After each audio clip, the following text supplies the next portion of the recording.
Hello, and welcome to Proper Care and Feeding of Your Franchise, Dungeons & Dragons, the Acquisitions Incorporated way. I am here with my partner in crime, Shawn Merwin. Hello, Teos. Thank you for coming to talk with us and me and everybody out there in PAX land about how to play Acquisitions Incorporated the D&D way. Wait, no, it's the other way around. Play D&D the Acquisitions Incorporated way. Is there a difference? Really, there shouldn't be. Right now, I am so steeped in the Acquisitions Incorporated world because of the campaign I'm running that I am so ready to talk about this. Yeah, so we should say something about who we are and why we know AI a fair bit. What do you want to say about it, Shawn? Well, my name is Shawn Merwin. I have been a freelancer in the RPG and D&D world for about 20 years now. I started working on organized play programs for the RPGA when Wizards of the Coast acquired TSR. And I've been working pretty steadily since then on D&D for 3rd edition, 4th edition, and 5th edition. Most recently, I worked on the Avernus book, the Baldur's Gate Descent into Avernus. And I also co-wrote with Teos Abadia and a few other folks that people out there might know, the Acquisitions Incorporated D&D hardcover book. Yeah. Yeah. And I'm Teos Abadia. I am also a freelancer when I'm not doing my day job. And I have been lucky to work on a number of really cool organized play projects. Some of my favorites are the ones that involve a whole bunch of tables playing at the same time. And a lot of my favorite ones have been ones that I've co-written with Mr. Shawn Merwin. And that certainly includes the project of working with Penny Arcade on the Acquisitions Incorporated book. That was super awesome. We were lead writers, working with the Penny Arcade amazing talent, and Scott Fitzgerald Gray, and Alyssa, and everybody. And yeah, what a team. Yeah. So I wanted you to kick off our description of how we specifically got involved with Acquisitions Incorporated, because it was a strange project working on this D&D hardcover book with them, and with a few bumps in the road, but it's a kind of a fun story, and it really gets to the heart of why you and I love Acquisitions Incorporated so much, and why we wanted to turn it into a D&D campaign that everyone could enjoy. Well, it starts with you and I having an absurd sense of humor always. This is true. and You are not wrong. And we were fans of what Acquisitions Incorporated was doing. And what really happened was in 2016, by some sort of initial serendipity, both you and I were assigned for the PAX West convention to write some Acquisitions Incorporated content. You had to write a Binwin Bronze Bottom adventure, a Binwin, Yep. and I had to write Cloud Giant's Bargain, which was going to be your adventure got played at PAX by a whole amazing amount of people. They're creating a whole AI experience. And then I wrote Cloud Giant's Bargain, which was given away in movie theaters, which is insane to say even today, Yes. for people who are watching the live play. And I was also working the organized play events that were at PAX. And so I'm there at the desk all alone, and Jerry walks up. It was my first time ever seeing him that, close. And he's like, "Hey, I'm just checking out the D&D stuff, seeing what's up." And I'm like, well, it's so great to meet you.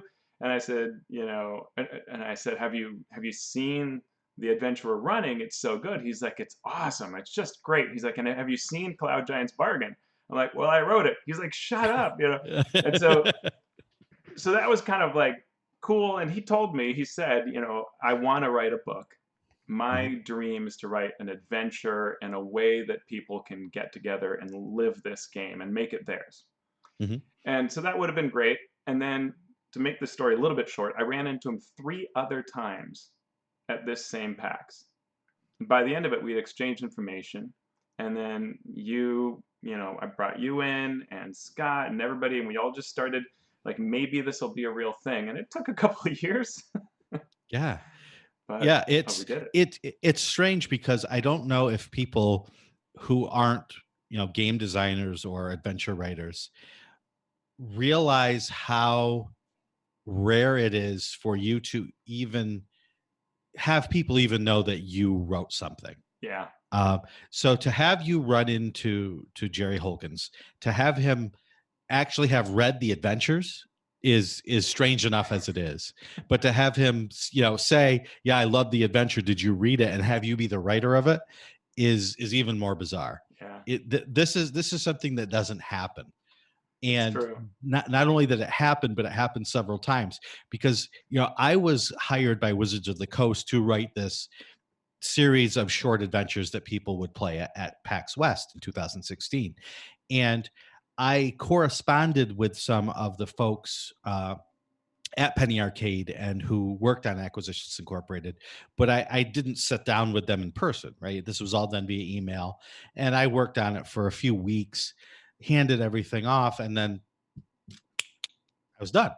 And so to even hear about it Yeah. after it had happened, I normally never, I might hear on Facebook, Twitter, somewhere on the interweb, someone might say, hey, that was fun.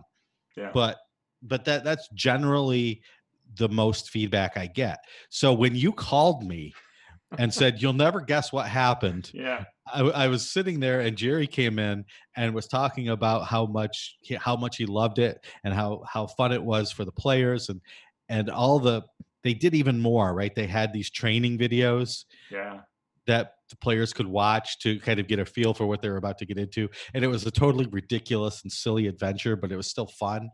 And so all of this, it's like a 1 in a million chance that all of this came together for you and I and Jerry, because Jerry can make this happen, right? Right. He Right. has the clout. He can say we're going to do this, and it would get done. But to have us be involved in this was just an amazing coincidence Yeah. that worked out so well.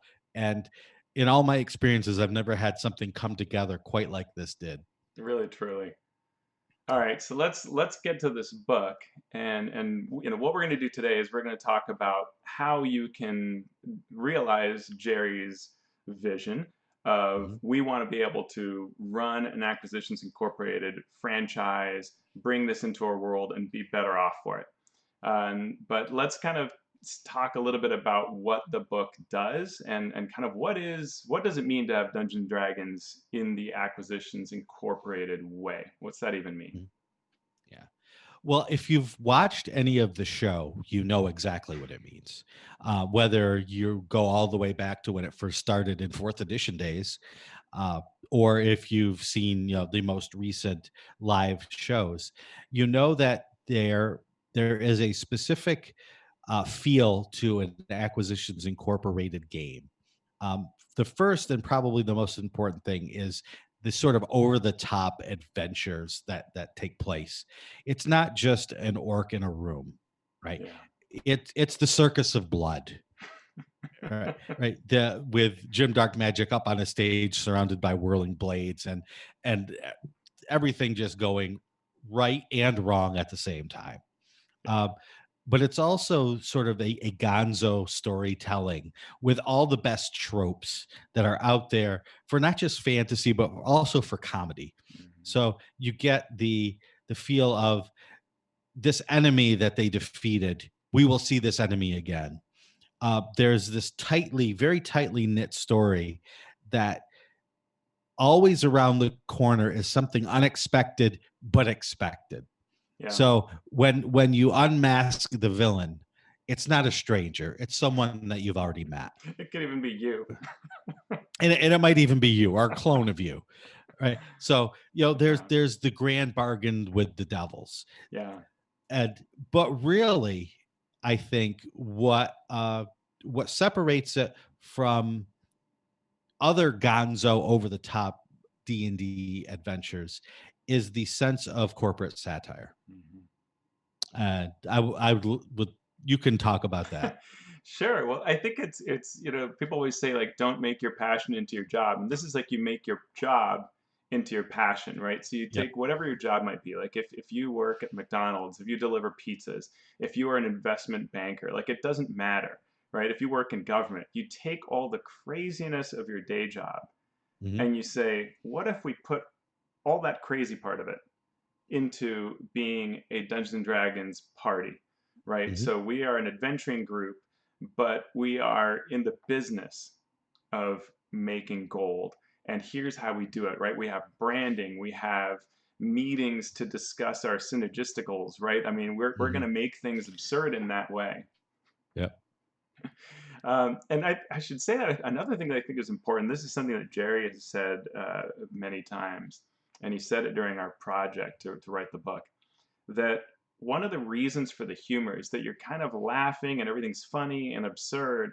And what that does is it sets you up so when you throw in something really meaningful and emotional, Hmm. it comes out of almost nowhere and it really hits you, right? You feel it.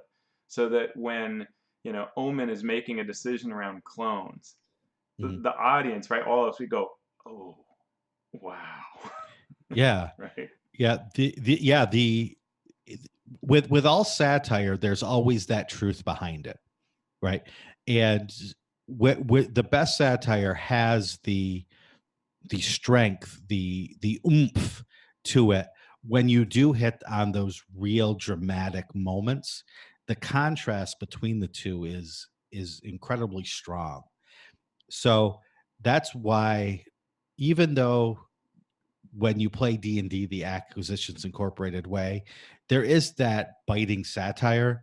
Um, there's also real feelings behind it, real struggles, real drama behind Yeah. it. Um, Yeah. Family, the connection you have with family, what your friendships really mean, mhm. um, your coworkers, right? I mean, so there's a lot Right. there that really resonates. And I think that there's this that you're mad what you do matters, right? So when Mhm. they, leave a poor goblin to die, Mhm. that literally comes back to haunt them, right? Right. And those kinds of decisions, and you can sense it when you're watching the show now that you know that these things happen. Like they make a decision, you're like, oh, that's coming Mhm. back. Like that's Yeah. and that's a thing that the adventure does a lot too, right? That we wrote. Yep. Yep. So, what we want to do with this panel is talk about what we did in the Acquisitions Incorporated D&D hardcover book to help you as the DM or as the player to take the best of this experience that you can get that you've seen in Acquisitions Incorporated, or if you haven't seen it, that you felt in your own life, Yeah. and mold it into something super memorable and very different from a regular D&D campaign, while still hitting all the high points of a regular D&D campaign. Yeah. So let's talk about the book a bit. And I'm gonna show a few images from the book itself. The book is full of this just gorgeous, gorgeous art. Um, Mhm. Mike Krahulik did the art that wraps around the book itself, just Mhm. completely gorgeous. A big part of the book is the idea of positions. We can talk Mhm. about those more, but this art shows some of the roles that you can play, which are special things you can add on to your existing characters.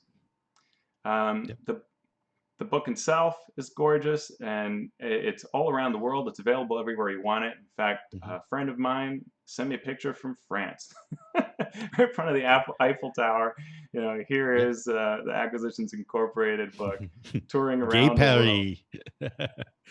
That's Uh, awesome. a lot of the Acquisitions Incorporated experience is the idea of your franchise, and so what kind of a building you're going to have, or what is the expression of your headquarters, and a lot of the rules then work on that as well. Mhm. Um, One of the cool things about the art in the book yeah, is that even though it's very different, pieces within the book are very different. They capture that duality of the cartoonish nature of the silliness and the gonzo, uh, out there things that happen. But there's also the serious painted pieces yeah, uh, that show that this is a serious campaign and this is a serious way to play D&D. and epic, right? Right. So when you're working on your franchise, you can decide what it looks like. It might be a building. The way the C team has it, it can be a stagecoach, and it can start just completely beat up and run down, and over time get better and better. Maybe it's a battle blimp, right? And it can. This is a great example of the epic art you were talking about. It could be a beholder that's mechanical, and you can sit inside of it and pilot it. There are statistics for that in the Mhm. adventure. So there's a lot here that you can choose from in the book. So let's kind of go a little more through that book and what does it provide uh, for you, Shawn? So, what the book starts with is a primer on Acquisitions Incorporated, kind of exactly what we just talked about. What's the difference between your typical D&D campaign and what you will be doing if you run an Acquisitions Incorporated campaign? So, after you get through that, there are rules for creating, managing, and advancing a franchise. So the concept of an Acquisitions Incorporated campaign, and I had to tell my players this when I started my own campaign, is you have to buy into this fact that Acquisitions Incorporated in this world is a known quantity, and it's something that most adventurers are striving for. This is something that you would want to be a part of. And if your players are willing to buy into that, then the rest of the campaign is going to go swimmingly because they will be able to earn a franchise. And it's no different than a business franchise. And if they do uh, attain that franchise, they will get benefits from it, but it will also, like a squid, like an octopus, the tendrils of that business franchise relationship with the actual adventure plot Yeah. will tendril out and wrap around and become integrated with it. Yeah, absolutely. It oozes into the setting and touches everything in it. And I ran this same adventure for a group of middle school kids. Mhm. And boy, did they jump into this. And I was thinking, maybe, I mean, they haven't worked a job, you know, but the Right. reality is that school kind of prepares for this too, right? And Yeah. so they could identify, and they also were familiar with other types of humor. So they loved the Phineas and Ferb comic, Hmm. show, animated show, and it was hilarious to see them draw from that. And so they actually built their franchise was, I think it was called something like Acquisitions Doofenshmirtz Incorporated, and it was a huge Doofenshmirtz building on rollers. Hmm. Yeah. And I was a similar way when I started with my home group. We're in the middle of the campaign right now, but when I started, I was a little bit fearsome because uh, the group into hack and slash quite a bit, Mm. right? That they like to move minis around the map and they like to fight, and so I didn't know how well they would take to this sort of part of the campaign is going to be thinking about and managing this franchise and making decisions, business decisions that would play out. And what I found is not only do they love it, they are taking to it even more than they are to combat. The last session we ran was no die rolls except for ability checks to see how well their plans carried out. And they did not miss combat one bit. And even after we quit after 2 hours, and even then they were on the forums saying, "What about this? And should we do this? And what if?" And so they are so into the business side of things uh, that it's a neat pacing to be able to focus fully on a business for one session, then switch over, go adventuring, um, and do an adventuring session, but all the while both pieces of that are informing each other, right? Yeah. As they gain things as they defeat monsters, they are not just saying we're going to kill every monster we see. Now they're fighting and they're thinking, if we spare this ogre, could he become part of our franchise, right? They're Right. thinking about D&D and they're thinking about the story in a completely different way now. Yeah. Yeah, and all right, so I want to get into the details more, but let's quickly run down through what's in the book. So the book has Yep. all these rules for creating and managing and advancing a franchise. Mhm. It has player options. You worked extensively on this part, so it provides you with a new race, It provides some new spells that are absolutely hilarious. They involve a new type of mechanic, which is a gold cost as Hmm. a component. You have a complete adventure for levels 1 to 6 that showcase all of these franchise rules: how to use Right. downtime, how to use the positions. It makes all of those parts shine. Hmm. You have monsters. You Hmm. have famous non-player characters that we've all seen from the live stream shows, from the C team. Uh, Iconic faction features, so you can take a monster and turn it into a faction member and showcase that in monsters' powers. Really Hmm. cool vehicles.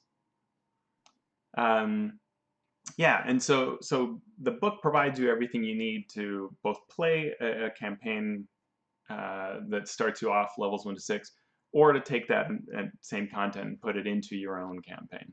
Yep. And I think it's very important to touch on that. Even if you aren't going to run the adventure, reading over the adventure really helps you envision how you can meld these two aspects of an Acquisitions Incorporated campaign, right? The franchise versus just the adventure plot. Um, so when you create your own adventures and your own plots, you can take the lessons that are taught by this melding of the two and just port them over to your own adventure. Yeah, and that was something that we were all as a group, when we were, early days, thinking about what this would be like. It was clear to us the adventure needs to show you how it's done, and then Mm. from the very beginning that was the vision. Like, even if you don't run this adventure, it is your, like, your instruction manual, or your, example of play. It's your YouTube video on how to do it, right? Mhm. Um, and I think it does that really well. Everything's tied in there. Um, Now let's talk about the franchise positions, because we talked about player options, and one of the things that are there are the idea that you can play these different roles, your positions. What can we say about these? Well, the most important thing is that Jerry had this vision for for these things that he carried out, particularly in the C team. Yeah, And what's masterful about them is they correspond to things that players tend to do outside of the game. So if we want to, we'll just read down what they are, these positions. They are the cartographer, the decisionist, the documancer, the hordes person, the loremonger, the obviator, the occultant, and the secretarian. So if you have been playing D&D for a long time, you know that back in the old days, you used to have a player who would generally map the dungeon as you went through it. You would have someone who sort of made the decision for the group when they were interacting with the DM. They called it the caller back then. yeah. Uh, you would have the person that liked to keep track of the treasure, and Mhm. so the next time your group got together, they would pull out their notebook, and here is the list of all the treasure you found. And so all of these little jobs that players did have been turned into things that the characters are good at and gain the tools to do within that franchise. Yeah, yeah. It's really very powerful and fun to see. And so, in terms of tips, I would say that when I ran my campaign, one of the things I did right off the bat was on tape onto my DM screen a Mhm. list of the character names and their roles. And Yep. that was great because you can play off of those roles all the time, right? You can give things that are important information and make sure that the documancer is writing that down, right? And Hmm. empower them to say, okay, what does your character uh, remember about the mission goals? Right. Because they're the person who's most in charge of that. Or if treasure is found, did the hordes person write it down, right? Hmm. And then to also have NPCs play off of that and react to them is really Right. neat. And Yep. each of So these positions comes with a set of features that advance over time. As your characters are leveling up, your franchise is leveling up, and your position benefits are increasing. And you get a magic item that sort of evolves with you. It tends to be utility. Mhm. benefits that it'll give you, sort of things that make your life a little easier, like being able to make a spell scroll or something like that. You can vote and or flip a coin, these types of things that are kind of fun, and they're meant to allow you to interact with the environment. They're not super powerful, Mhm. though we do say in the book that if you're worried about this being a kind of power increase, you could lower the number of magic items that characters get across the campaign. But Yeah. realistically, I did not find that it affects game balance, and it wasn't designed to impact game balance. Yeah, it's more getting around some problems that you may have in adventures.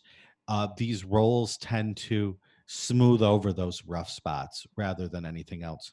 Like the hordes person can just to give a little background, the hordes person has ways to store things more easily Yeah, and access items more easily. yeah. So, that sort of, oh, we've got this MacGuffin that we found that's going to be important later. Uh, oh, we left it back at our base and we need it now. That sort of problem that you would normally you either have to hand wave or it becomes a big sticking point and the players get frustrated by that. The hordes person has ways to access it, with their role and with the tools that are given to them because of their role. Yeah, and just as importantly, you have your positions, which add a whole new layer and help entrench the game in this uh, Acquisitions Incorporated style. You also have your headquarters, Mhm. and this is something that starts humble. It's a sort of has the feel of a hand-me-down. It can be an old shack or tower. It can be a beat-up stagecoach, but over time, you're going to get to fix it up, and that gives you ownership in it. And D&D has long had, since the earliest editions, this idea of, oh, the cleric gets a temple or the fighter gets a, castle. But what would often happen in play is that, okay, you build this, but you know what? We're actually going to go into this dangerous dungeon, so it doesn't come Mhm. into play. And so what's nice about these rules is we gave them two angles that allow them to impact that campaign, right? Mhm. One of them is that eventually this thing can move in some way. So it follows you where you go. We Mhm. see this in Acquisitions Incorporated live streams where they travel around in their battle blimp. It's an extension of their headquarters, and they move it around. And it can be really fantastic, right? It can be a train that lays its own tracks as it goes. It could be a walking statue, like we saw in one of the Acquisitions Incorporated seasons. Mhm. A tavern that, when you open a door, it teleports you to another tavern somewhere else, right? Mhm. So there's some way that you can move it around, or it could just be a really cool ship or a submarine or whatever you want. And then the second thing that you get is downtime that allows you, it takes the downtime rules for 5th edition Dungeons and Dragons and allows you to use those wherever you might be. Mhm. And I want to share that when we were developing these rules, I was running Tomb of Annihilation, and so the characters are deep in this jungle, but they cared about things that were going on in the town they left behind. And so, as a way of play testing these rules we were creating, I gave them a little business that they had, a villa that they ran, and they had a mayor domo and they had a staff, and those people could do things while they're away. And that's exactly what's going on here. So you can be in that deep, dark dungeon, stabbing creatures left and right, but periodically, as a DM, you check in and you say, hey, so back in town, you were worried about, I don't know, becoming a noble.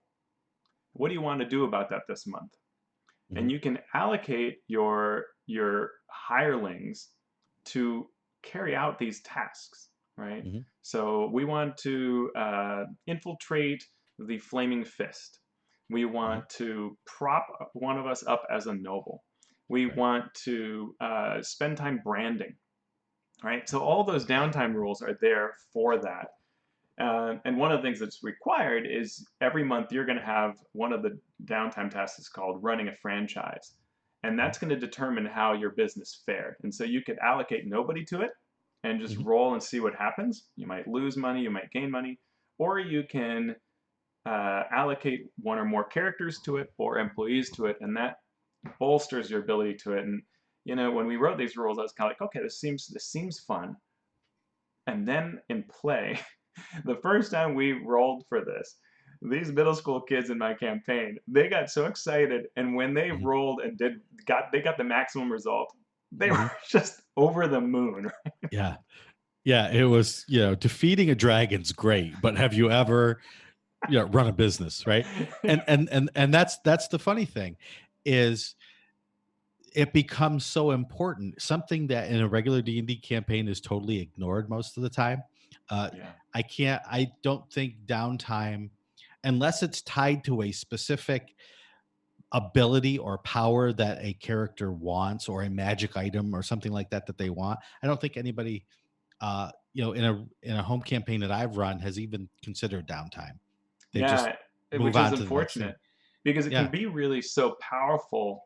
Um, and it's so interesting when you pause to run downtime, which in the adventure at the end of every chapter, and each chapter is basically a level of play. Not basically, it is a level of play. So you've kind of finished level one, you're going to be level two, and there is a break, and the DM says, "All right, you have some time off. What are you doing with Mhm. that time?" Right. And when you ask that, it's really fascinating to see what players will do, especially because the adventure gives you these little seeds that you can play off of. And so, Mhm. there's a creature you save, in fact, two early on in that Mhm. first piece. And so, one of the characters decided, well, I'm going to help this creature get set up. Mhm. I'm going to bond with it. So, and that's perfectly what you want as a DM, right? Like, okay, you're showing me interest in this area. And regardless of how the roles go, we're going Mhm. to use this in the campaign, right? These creatures are Yeah. going to be a part of this because you're taking an interest in it. Yeah.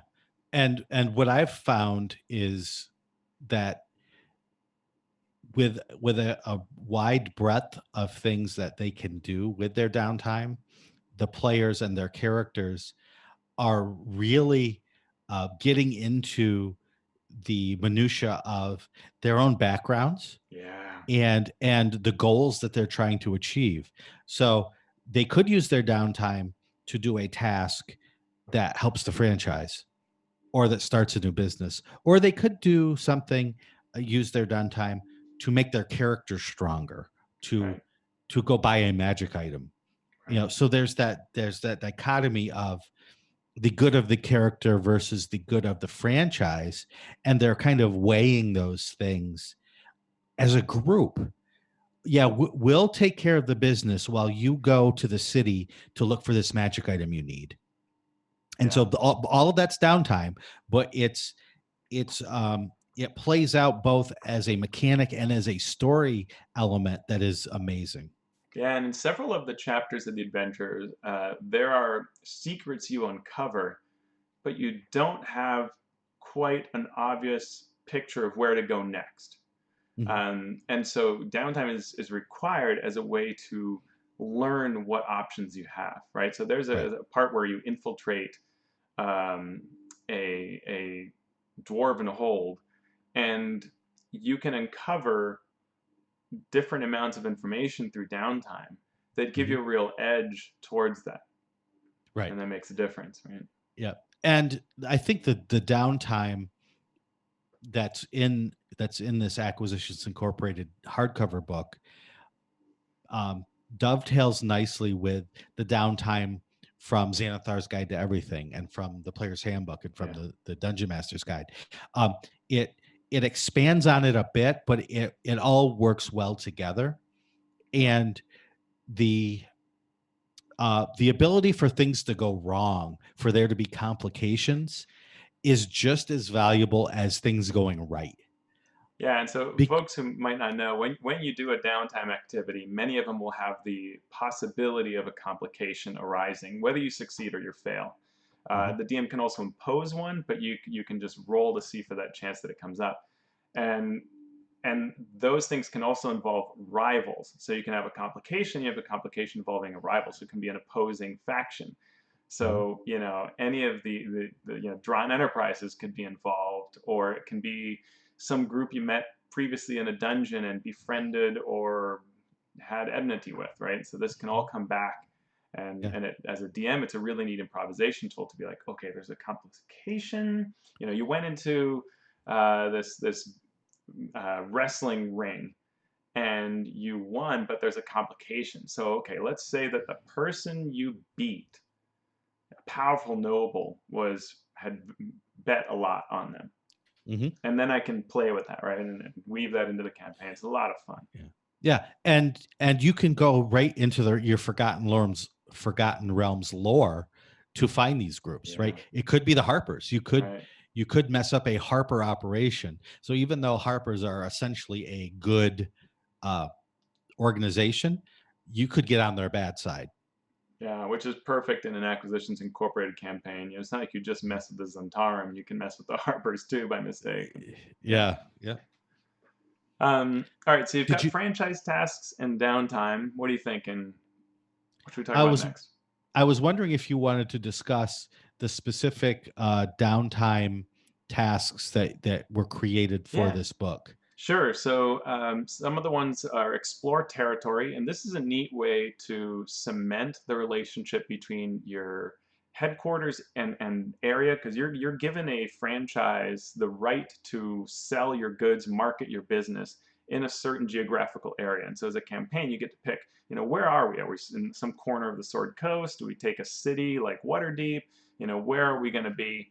And let's find out what's in this place. And so if you are in an area that's more wild, you can find resources and allies or enemies and monsters through explore territory. And even if it's a city place, you can find that kind of information within a city. Mhm. Franchise restructuring lets you change the approach to what you're doing as a business, and it's Mhm. kind of a catch-all for re-engineering your business.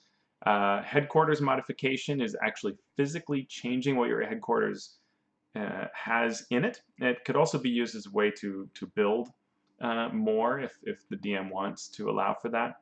Because Mhm. as you're leveling up, your franchise gets a bunch of features. Some of them are cosmetic.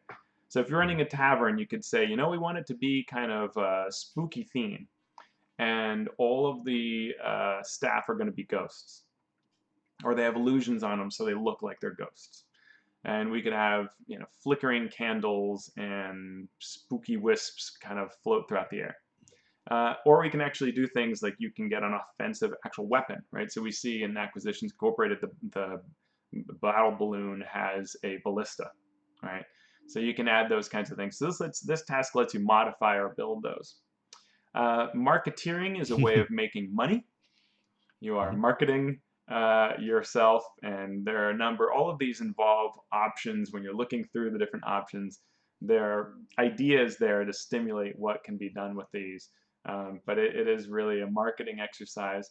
Mhm. Philanthropic enterprise is from the idea that you are taking the time to make it look like you're a good person Mhm. and a good organization and reap the benefits of that. And so you can imagine the complications are all about people figuring out that you don't really mean it.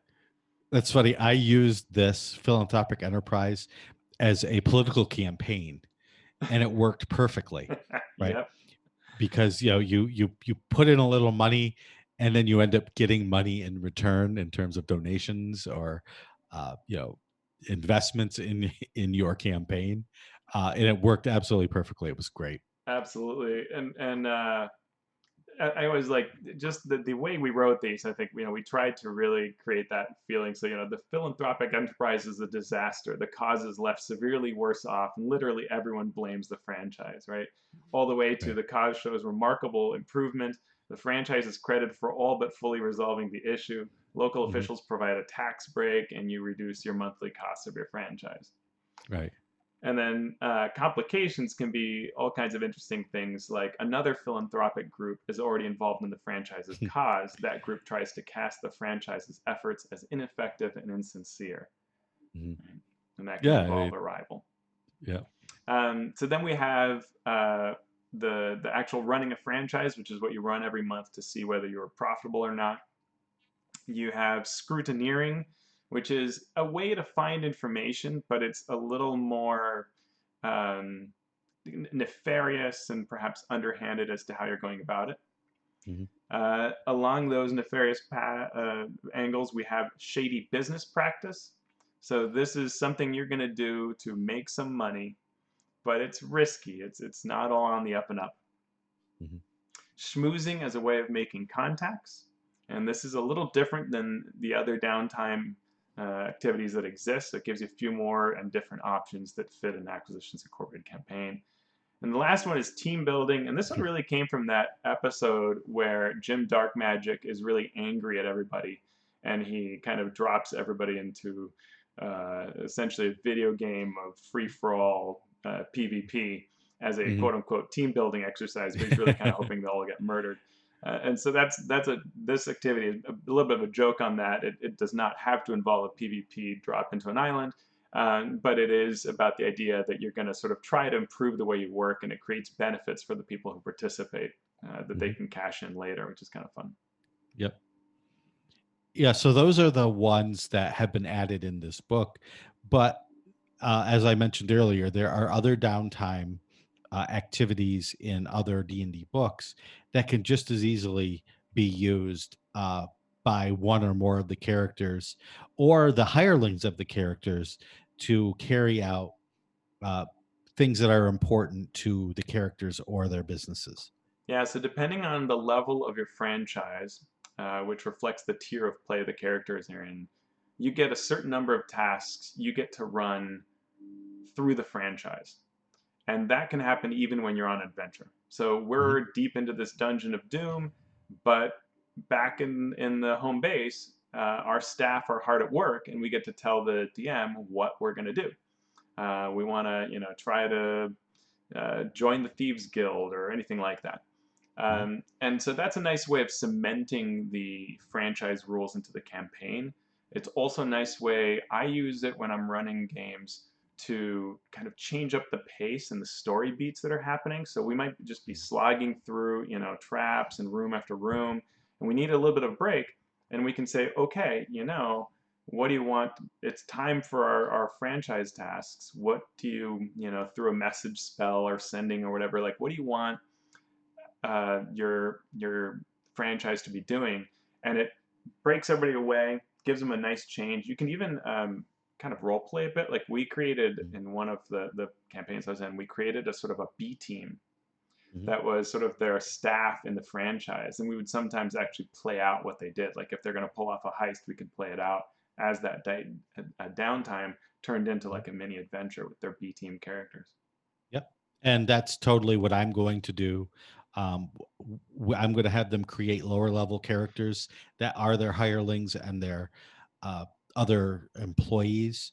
And as they go do things, they're going to have to play it out a little bit. Nice. You could do it just as a chart or just as a few ability checks, or you could do that. You could make a totally separate party and have them break up as Teos said. Sometimes if you're in a dungeon too long or if you're doing the same thing too often, it slows down a little bit to switch over and just to do an hour of this other caper going on can breathe life into your sessions.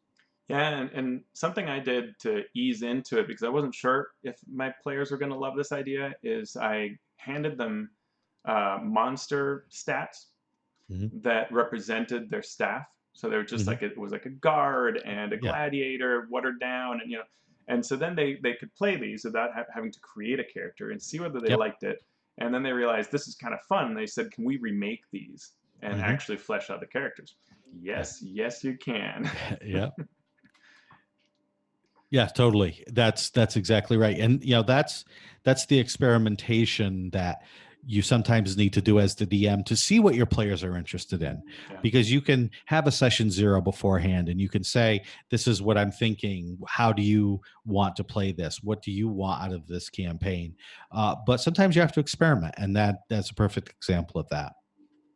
Yeah, and one of the things that's really useful is to fill your adventures when you're running an Acquisitions Incorporated adventure. Fill your adventures with NPCs that can be Hmm. used. You'll see the adventure that we wrote that's in the book is full of this. You have a constant stream of NPCs Hmm. who maybe they're opposed to you, but they don't just, they have motives and they Hmm. have angles and reasons why they're here. And those reasons are malleable, and you Hmm. can convince them to join your side or spare them or help them. And so you can then choose to change things up with them and bring them into the fold, hire them, and so on. And the adventure is full of ideas. This person can be hired. There, Hmm. and it can be either way. There can be some toughs beating up a lizard folk. Both of those could be groups you hire, or one or the other, Yep. depending on how you play the scene.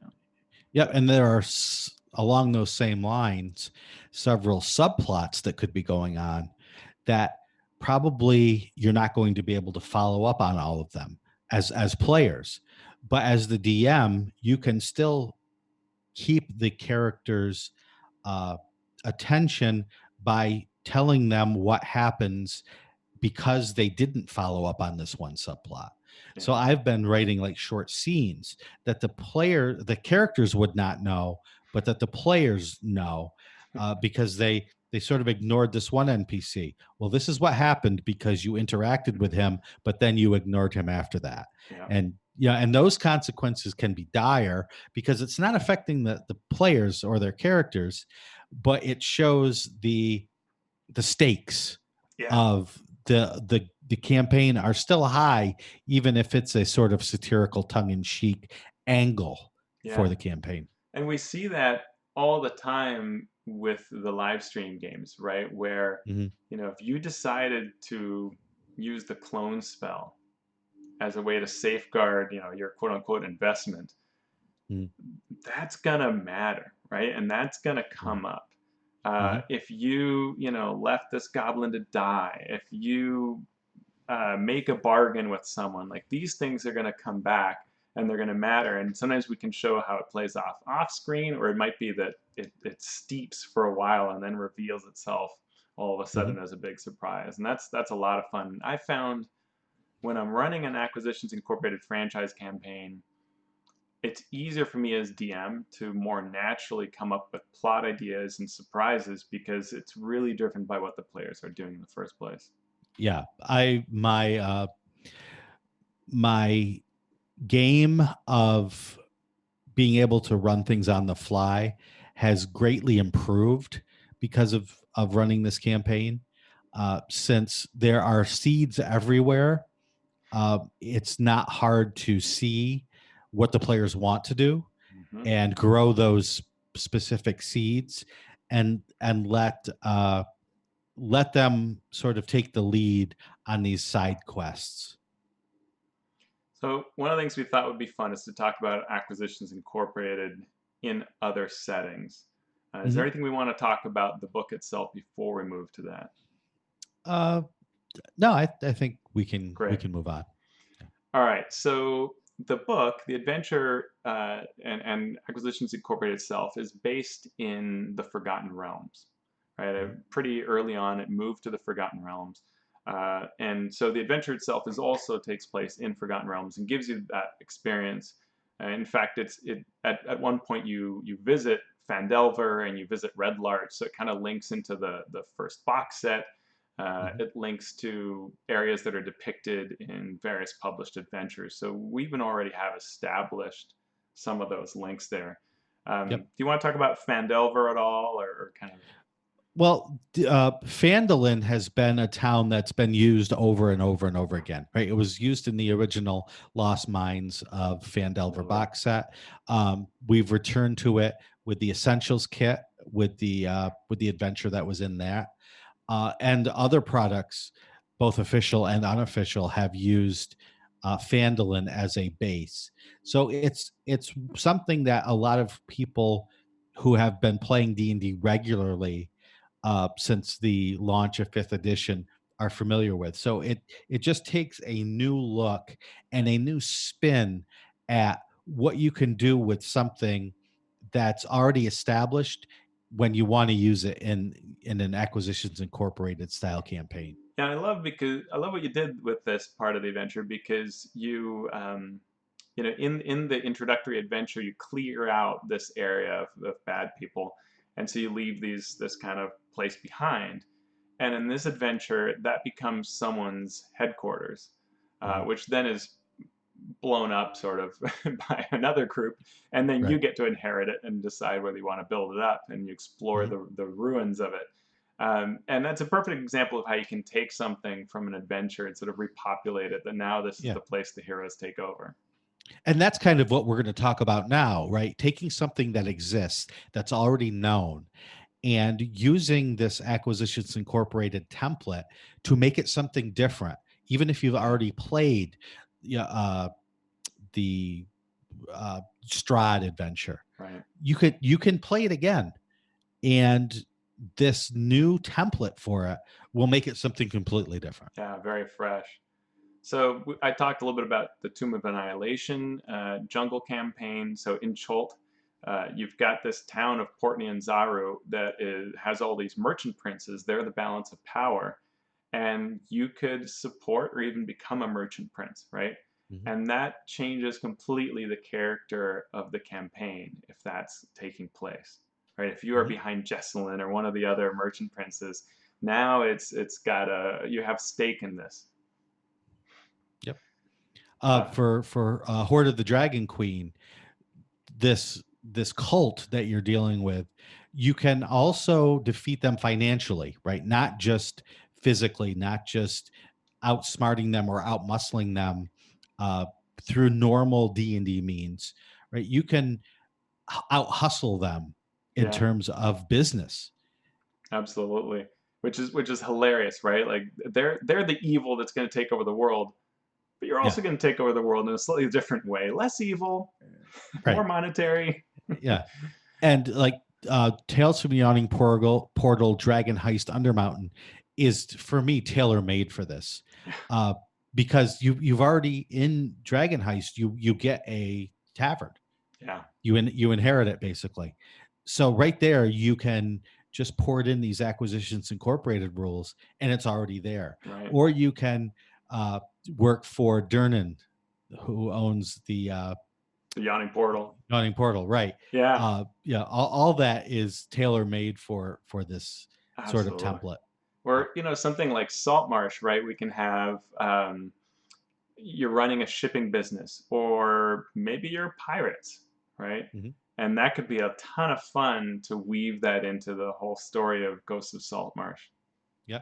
And hopefully by the time this drops on PAX, Icewind Dale, that new book from Wizards will be out. The 10 towns are a perfect place to start an Acquisitions Incorporated franchise because it's a town, it's an area of want. It's an Yeah. area where people are hurting. There's always a lack of resources.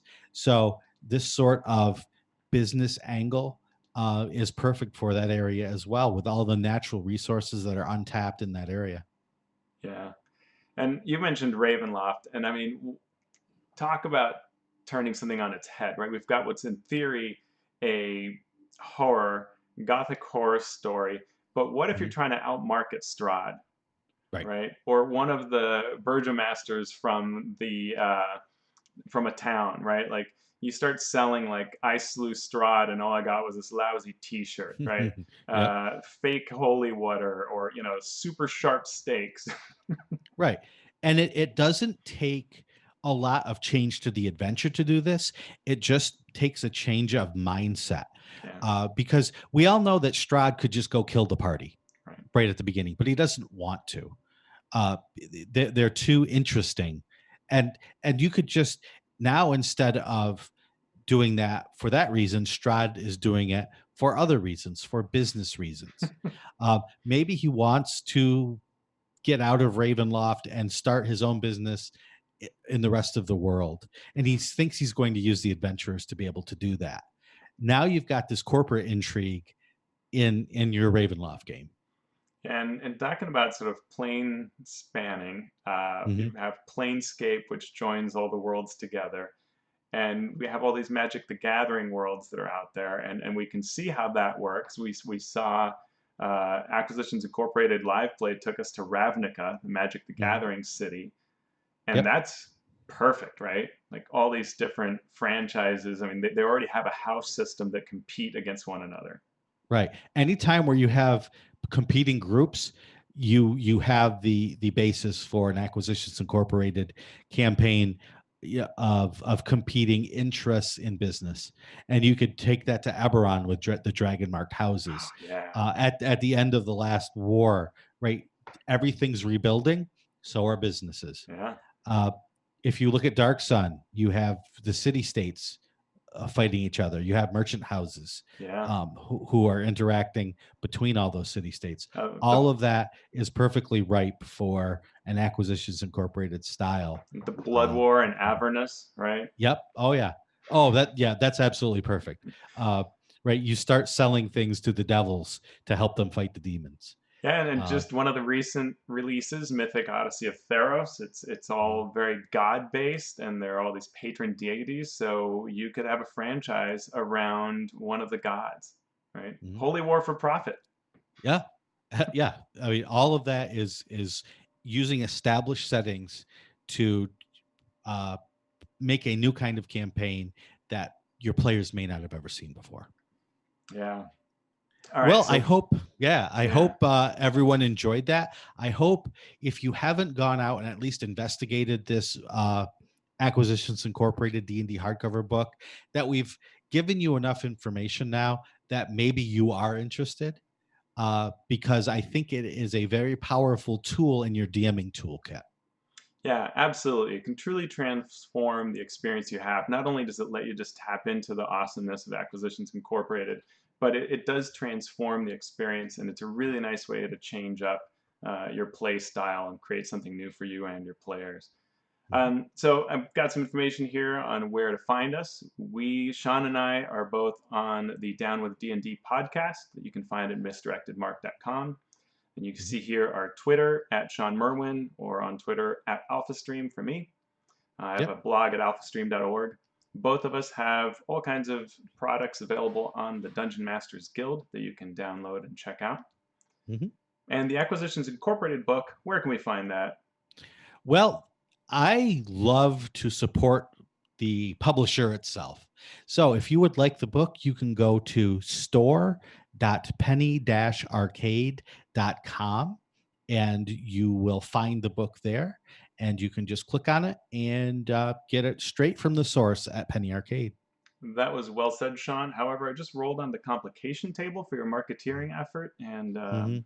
ooh, you just wait and see Yeah, what's going to happen. It's I'm sure there's an enemy out there at Amazon that is coming for me. well, thank you, Shawn. Thank you, everyone, for watching. We hope you have a fantastic PAX online, and hopefully someday soon we'll do it in person as well. That's for sure. Everybody have a good one. Bye bye.